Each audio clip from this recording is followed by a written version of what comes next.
I want to introduce myself and I want to give a very brief overview of how this call goes. Nomi Joyrich. I'm the Michigan Director of Jews for a Secular Democracy. Our organization is focused on protecting the separation between religion and government and all things to do with protecting democracy. And let me pass it off to Angela to introduce VAC. Hello, I am Angela Davenport, Executive Director of Voting Access for All Coalition. That's VAC.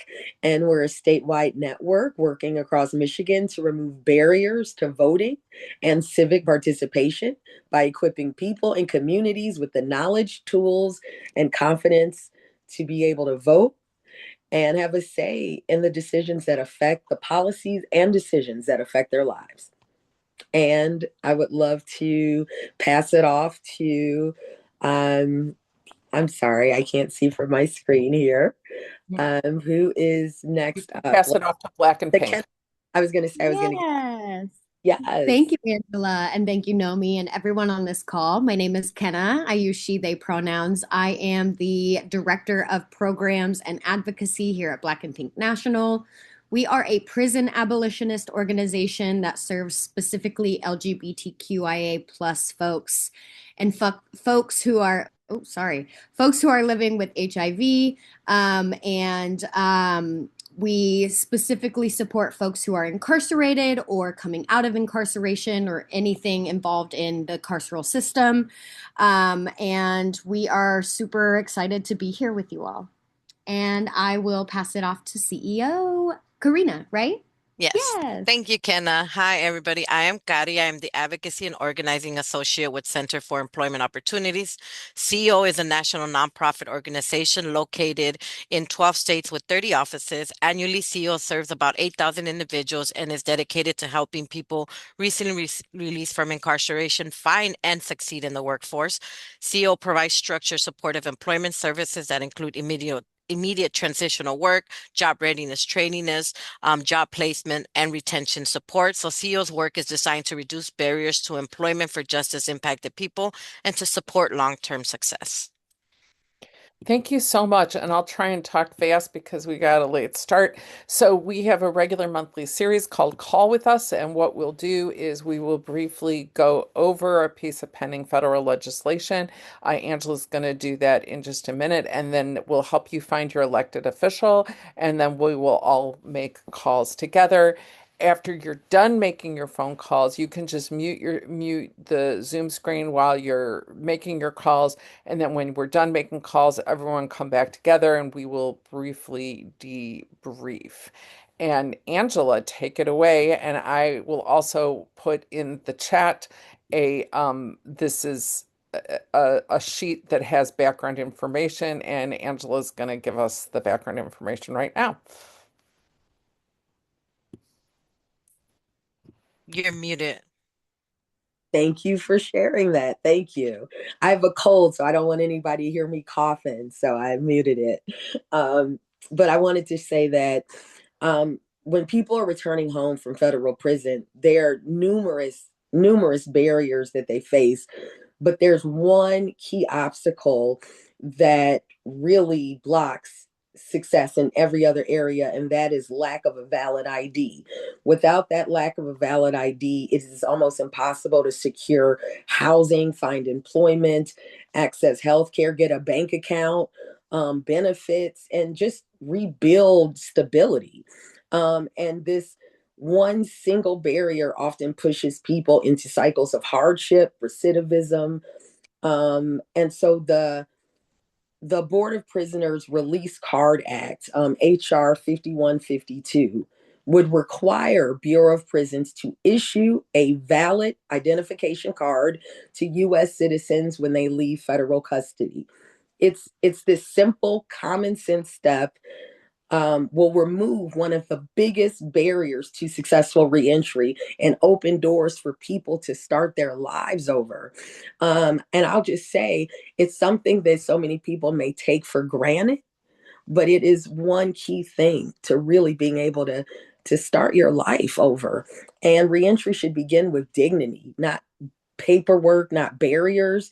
And that's why we're here to talk about this federal legislation to ensure people leaving prison will have one of the most basic tools needed to rebuild their lives. And so we're asking you to call with us today, to make sure that to tell folks, to tell Congress, to tell them that you support the Board of Prisoners Release Card Act. And with that, I'm going to give it back to you, Naomi. Um, uh, I'm trying to remember. Carrie was what, right. Carrie is going to talk about talking points, but also we're a small group, and if any of you have any questions, then just come off mute. Just wanted to reiterate again, once again, what Angela said. These are simple talking points that you can use while you're calling your congressman and let them know. One of them would be each year, hundreds of people return home from incarceration without ready access to state IDs. Without an ID, people can't complete I-9s. They cannot secure housing. Won't be able to get health care or even open a bank account. And this is a barrier that a lot of individuals face when they're coming home from incarceration. It's a barrier we want to remove. And this is why we're asking you to ask your legislator to vote yes on HR 5152. We also want to make sure that you all understand that many states are currently working on passing legislation that secures vital docs for individuals upon release. CEO conducted a state of your state survey with more than 650 individuals across all our offices, and we received feedback that 38% of individuals specifically mentioned that they did not have the necessary documents such as an ID, a birth certificate, or driver license upon release. And as I stated earlier, and so has Angela, it's very important to remove this barrier for individuals that are coming home from incarceration to make sure that they are able to succeed and reintegrate into society. So I repeat once again, without ID, people can't complete I-9s. They can't secure housing, they cannot get health care, and they can't open a bank account, which are simple steps that we want to do as we're coming home from incarceration. I'll pass it back to you, Nomi. I want to say you don't have to be an expert on an issue to call your legislator. The legislators, they really do keep track of every single phone call. They have a tally sheet and they keep track of every phone call, what issue you've called on, whether you're supporting it or opposing it. It's important to call your legislator regardless of what their position is. If your legislator agrees with your position, then it's helpful for them to have a track of constituents who are supporting them. If your legislature disagrees with your perspective, then hopefully a constituent calls can help them. They really want to hear from people who live in their district. So when you call, and many of you will probably get a voicemail, if you get a voicemail, be sure that you leave your name, and you don't have to leave your entire address, but at least your city and your zip code so that they know that you are actually one of their constituents. If you have a personal story, legislators really do like to hear personal stories to help support what the case. But it's also fine to just call and say, vote yes on this, vote no on this. Um, are some released not citizens? Oh, that's a good question, Carla. Carla is, if I understand your question correctly, Carla, is would this card release act also be giving some kind of proof of citizenship to people who are not actually citizens? Can one of you answer that question more eloquently than I will?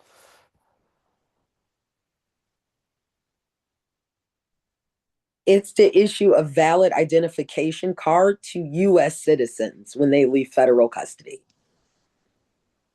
Okay, so okay, thank you. Carla, did that answer your question?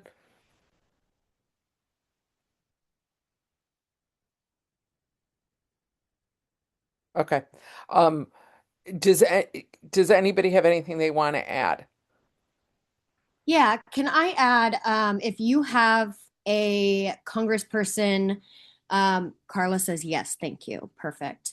If you have a congressperson who is a little more liberal or in the space that they support gender affirming care, the talking point that I would really like to uplift is gender affirming identification or gender aligned identification. Are trans folks who are coming home from prison not only don't have IDs, but then have to go through that process of like getting a gender marker change and all of that, even if they've legally done everything inside prisons to get that shifted in their identification or in their paperwork. I live in Nebraska. That is something that my senators, they don't even want this bill. So I would not probably like advocate for that. I would, but like most people in Nebraska or in red, really conservative states, I think just advocating for some of those simple basic talking points is great. But if you're in a more liberal space, that gender marking, the affirmation, gender affirming ID would be a wonderful talking point to add. And I do want to stress when you get somebody on the phone, you'll probably get a staffer on the phone. If you don't remember your talking points, that's fine. If the only thing you remember to do is say vote yes on the Board of Prisoner Release Act, then that's fine. Can one of you put the bill number in the chat, or we'll see if I find it first. The Oh, here we go. I'll put this in. It's helpful to give the bill. Oh, Angela put it in, and it is called the Board of Prisoners Card Release Act. Um, if everyone can click on that link I put about finding your congressperson, and if you go to this link, then you'll have a chance to put in your address, and it will tell you your three representatives, which is your congressperson and your two senators.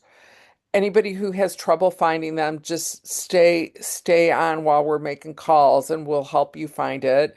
And if you want to go ahead and start making your three calls, mute yourself on the Zoom, and then we'll all come back together after we're done making our phone calls.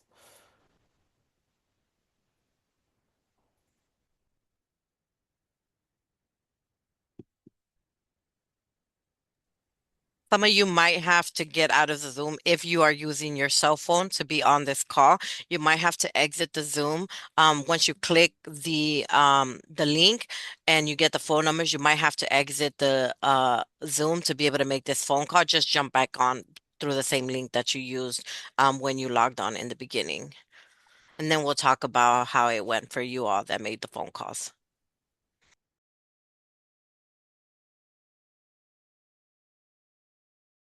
Well, I'll tell you what, Ken and Tony, do you want to start debriefing? And if anybody is still making calls, they can join us as they finish.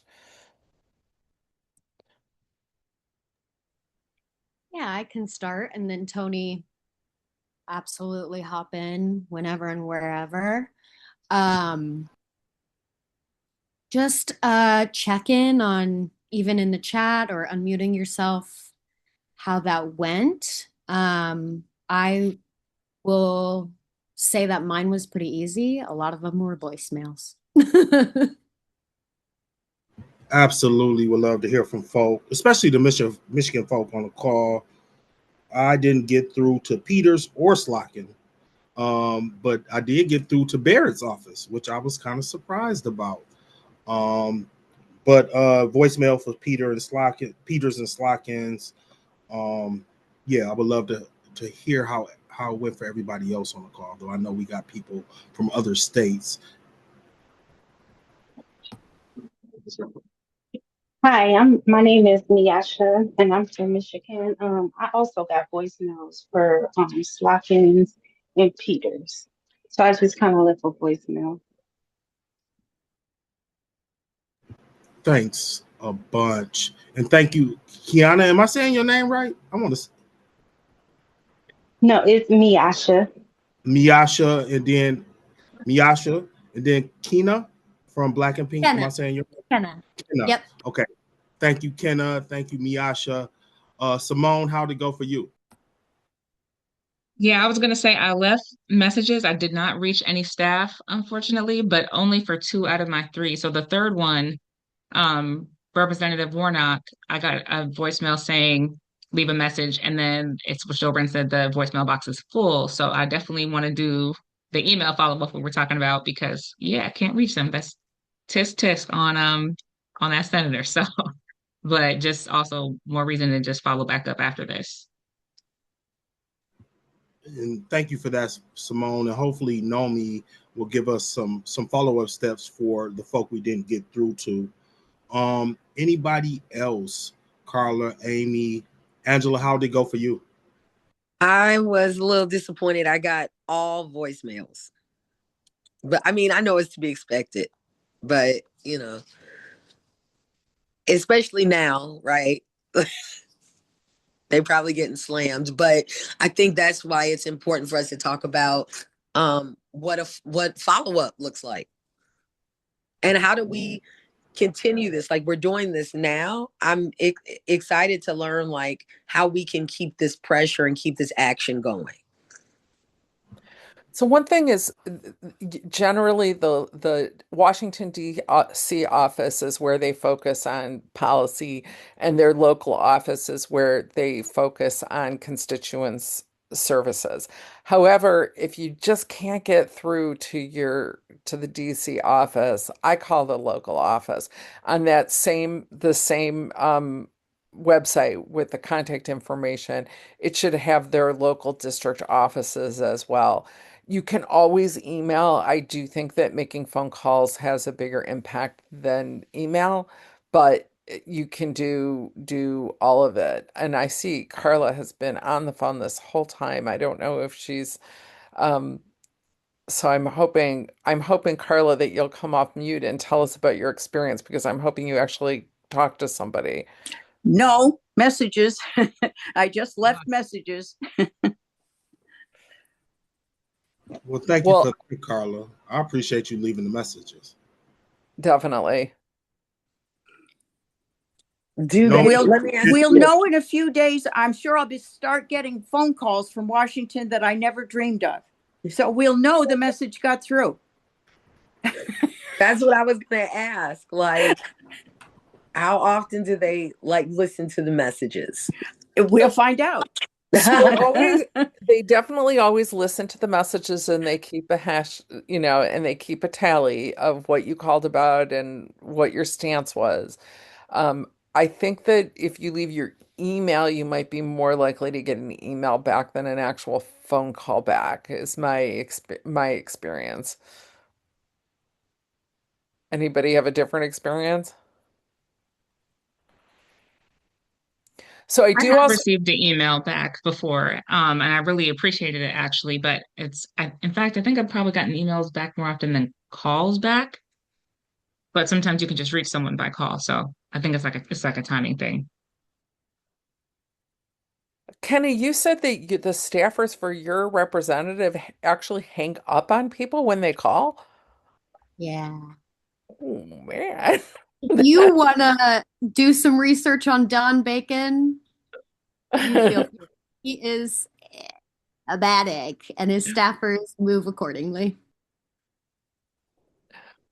Wow, hanging up on them. Wow, that's intense. I do want to make sure everybody is aware that last week we did a call with us about the ICE funding. The Senate is voting on ICE funding this week. It could happen as early as today, even. So we didn't want to talk about this earlier because we wanted you to be able to make your phone calls just about one issue. But I do highly encourage everybody to call back your senators. It's already been voted on in the House, so it doesn't it's really we want to focus on the Senate, which is also why I'm sure that you're getting everybody's voicemail. Everyone is calling about the ICE funding. Um, we at Jews for a Secular Democracy believe that ICE is, a detriment to democracy, and I won't go into it too much because we did a whole thing. I don't know, Paul, if you want to add anything about the ICE funding. Yeah, you can get the link to the backgrounder if you go to YouTube and search Jews for a Secular Democracy. We're the only YouTube channel called Jews for a Secular Democracy. So you will find us. And the most recent video was our call with us about about the vote that happened in the House. It passed the House and now goes to the Senate. Obviously, I presume everyone here is on the same page that we think ICE is acting outside of our constitutional rights and the law, and we are calling for Congress to take some accountability. And the power of the purse strings is the way Congress is supposed to work, and they're not. So, now it's on to the Senate, and we want us to be loud about what we think they should do to rein in ICE, and it certainly starts with the funding. And I will put those links for you right here in the chat. So I do encourage everybody just to call back right now your senators and ask them to vote no on ICE. This is a link to talking points about ICE, but again, I'm sure you guys will just get the voicemail. So if you have time to please just call your senators back one more time and ask them to vote no on ICE funding. I'm not sure that's happening today, so you may have another day or two. I know it's definitely happening this week, but I don't know which day it's happening. Thank you. Does anybody have any questions? Thank you so much for coming. I hope you'll join us with our next call with us and check out all of the organizations. And thank you so much to Black and Pink, to CEO, and to VAC for doing this program with us. Thank you, everyone. Thank you. Thank you. Thanks. Take care.